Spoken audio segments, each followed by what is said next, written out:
Hey, hi everybody. Welcome to Life After Mental Illness. My name's Bill MacPhee, your recovery expert. And recovery is when you wouldn't want to be anyone else other than who you are today. So welcome to today's vlog. In today's vlog, I want to accomplish three things.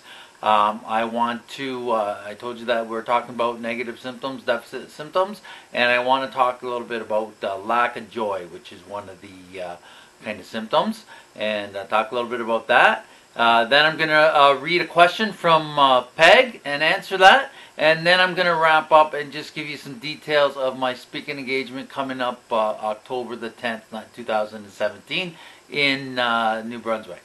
So let's go right into it. So, okay, where were we? Okay, so the negative symptoms, the lack of joy.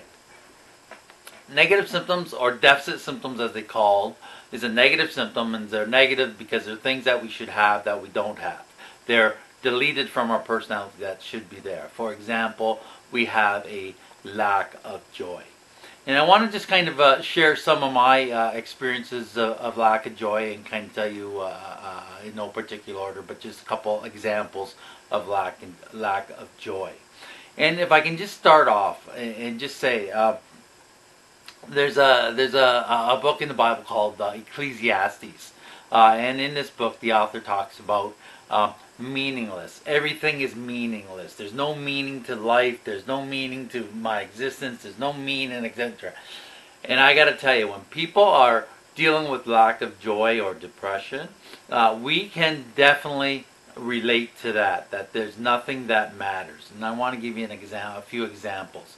So first of all, I love music. I love country music as growing up and listened to it all the time and everything like that. But during my illness, the times that I was like 5 years on the couch, very, very unmotivated, everything like that, I didn't listen to radio. I got no enjoyment out of music. I had a lack of joy of music. Did not do that. Another thing was your humor. My humor, things weren't funny anymore. You could tell the greatest joke almost, kind of, and you wouldn't laugh because it was meaningless, and the humor, you just got no pleasure out of humor. So I want to tell you good things is that when you start getting that lack of joy back, which you will eventually, if you are learning how to recover from a mental illness, you will get your humor back and you will get your joy back, and you will like music again. If you don't like it now but you did in the past, you will do that. Now another example of lack of joy, just that meaningless, everything is meaningless. I can remember littering, actually throwing things out the window, littering garbage, because it didn't matter. You know, nothing matters. It's meaningless. Everything is meaningless, so whether you litter or you don't, it's meaningless, really has no purpose. Today, I have my joy back. I'm recovered. I wouldn't want to be anybody else who I am today. I don't litter, folks. I don't litter. I don't smoke. I don't throw cigarettes out the window. That drives me crazy when it hits that, and then you see sparks as you're driving over it. Anyways, so there's that kind of thing. So that will come back. Another example of the lack of motivation or the lack of joy was when I could be on the couch and I wouldn't be smiling, and I'd just be quiet. My dad all the time would be in the living room and I'd be on the couch, and I would say, you know, my dad would say, you know, smile. You know, he'd look over to me and say, smile, smile. And I'd say, well, what is there to smile about? There's nothing to smile about. And, you know, the silence, you're there for so many times that you have the silence. And I can remember my mom saying, my father's name is Bill too, John William, but he goes by Bill. And my mom would be there and she'd say, Bill, talk to Billy, you know, talk to Billy, because everything was quiet, you're on the couch, and you know, Bill, talk to Billy, and everything like that, because, you know, things go on, you have no conversation and no one knows what to say and everything like that. And it's very, you know, at one time I can remember my dad just saying, you know, I think you just feel sorry for yourself. You're feeling sorry for yourself. It's sort of like that. Let me just look here, make sure I want to talk to you about that, the radio, the humor, the littering, the couch. Okay, just one other point I wanted to tell you, which is kind of a good thing about lack of joy, and I'll show you how that comes back. So, I knew I needed to create a spark. I knew that I had to do something. So my license was suspended, and a friend of mine, Martha, who was tutoring me in penmanship, went to Niagara College for school. And she said, Bill, she says, I know your license is suspended. I know you're not doing much, which was an understatement. But why don't you take a course at the college, and and I'll drive you. And I thought, oh my God, take a course at the college. It means I got to wash my hair and shave and shower and everything like that, which are difficult to do with negative symptoms. But I did. So I signed up for a photography course. And I signed up for a photography course, and I bought a camera, and I would go to school every week, every Thursday nights, go to school. Martha would drive me, I'd go to school, and I would do the field trips and take pictures. I'd do the black room, the dark room, the black room, the dark room stuff, editing and developing pictures. I went through the motions. Now, did I enjoy that? And the truth is, no, I did not enjoy it. But did I do that? Yes, I did. I went through the motions, and I continued, and I did all the work, I did all the studying, I bought a camera, I did all that kind of stuff, and I went through the motions, and you know what? In the future, my joy came back. So it's very, very important. We say, oh, I don't want to do that, or that's not for me, and you just got to go through the motions. And eventually, and believe that eventually your joy will come back. Now, today, I took that photography course and everything, and today, I'm filming my vlogs, and I love filming. I love filming. I like doing my vlogs, and so basically that's about it. Okay, so that's enough about lack of joy. You can understand things that I was saying there. Okay, the second thing I want to talk to. Let's get to Peg's question.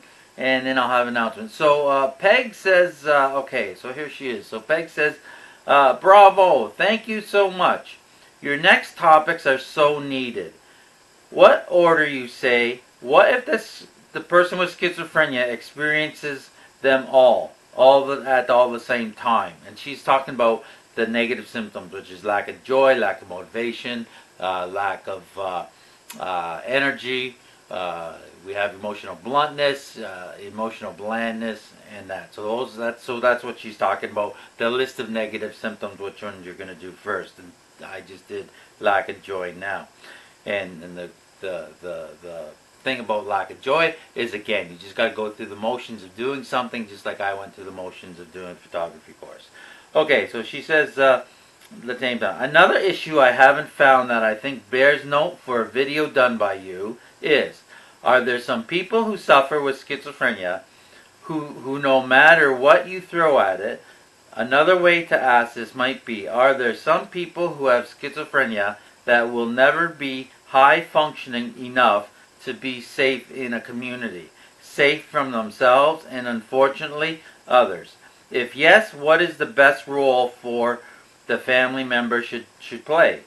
An example might be, should the family agree with the positive aspects of this disease in order to prevent discord, i.e., the person has constant delusions and hallucinations, hears voices from dead rock stars telling him his future, and is absolutely positive that he is Queen Elizabeth's lover as well as Dolly Parton, and that he has zillions of dollars and owns all of the major companies here in the United States. Do I, as a family, agree to keep the peace in order to avoid a huge childlike meltdown, or lose communication as a person with schizophrenia verbally tells his sister he wants nothing to do with her ever again? A lot of manipulation happens if one does not agree with the delusion or a hallucination, no matter family or caregivers. Just some thoughts that we experience, and I can't find the answers. No need to respond here. Just sharing, and I hope you'll find some value for your followers, including myself. Okay, well, Peg, thank you for your question and your email. And for all of you who have questions or want to make a comment or anything, just feel free to email me at bill@billmcphee.ca. And MacPhee is M-A-C-P-H-E-E. So bill@billmcphee.ca. So, Peg, let's talk a little bit about the question as far as people with schizophrenia, if they react to medication, or if they recover, if there's a group of people who don't recover. Now, this is what I say. Here's in general. It used to be said that there was a third of people. A third of people with schizophrenia would do well. Another third would kind of be okay, but kind of stuck in their situation, but sane. And then there's another third that they're treatment resistant, or they don't respond to medication. I don't know what it is, but today I think it's probably a lot less than a third who are treatment resistant. And first of all, just talk about what treatment resistant means. Basically, treatment resistant means that different medications trial and error of a variety of medications are tried, but they do not, they're not working. They don't get you back into reality. You may still be hearing voices, different things like that. However, I think maybe in 1995, something like that, there was a new drug came out. It wasn't new. It was a kind of a reinvention of an older drug, but it was called clozaril or clozapine. And this drug is known as a treatment-resistant drug. That means that this drug really worked on people who had failed on, attempted with other drugs, with other medications that they had failed on, but clozapine seemed to work for people. But there was a drawback with clozapine, as what it did is that it didn't suppress, but it almost kind of halted the development of white blood cells in 1% of people who are taking clozaril. So if, as a precaution, everybody who is on clozaril or clozapine has to take a blood test. I'm not sure if it's either every 2 weeks or once a month to make sure that the blood count and things that are going on with the red cells and the white cells are okay. But 1 out of 100 people who are on clozapine will have to come off it. But clozaril or clozapine really has made a difference in a lot of people. It's known as a treatment-resistant drug, a last resort drug, that when all other things fail, they try clozaril or clozapine. However, there are some people who do not respond to any kind of drug that's out there. I don't know that percentage, but I would say that it might be maybe 20% or lower. Now, in saying that, once you are stable, the drug gets you back into reality. Then you have to work on your other symptoms, your negative symptoms. Okay. So with that, now let me go a little bit further. Now, Peg, you talked about people who are very delusional, treatment resistant, and not behaving, and they just cause trouble in the family, and they don't want treatment. All this kind of stuff, and heck breaks loose. This is what I got to say about that. Is that, you know what? Sometimes medications don't work, and sometimes people are very, very ill with their drugs, and a lot of havoc comes in families. Parents divorce, siblings separate, have nothing to do with the family, all kinds of things, because this is a family illness. When one person in the family is ill, it affects the whole family. But what I want to say, and this is kind of in general, but this is what I say. A lot of times when you're flying, I fly a lot, traveling speaking, I fly a lot, and every time the stewardess gets up and gives a speech as far as what we have to do, and if things get hectic or start changing in the cabin, and you're starting to do a free fall or something like that, that the oxygen mask will fall down, and they tell you to put on the oxygen mask while we're in this crisis, and don't worry about the person beside you, whether they're children or whatever, but get that oxygen mask comfortable and securely on your face first. And that's the analogy that you have to use with treatment-resistant people with mental illness.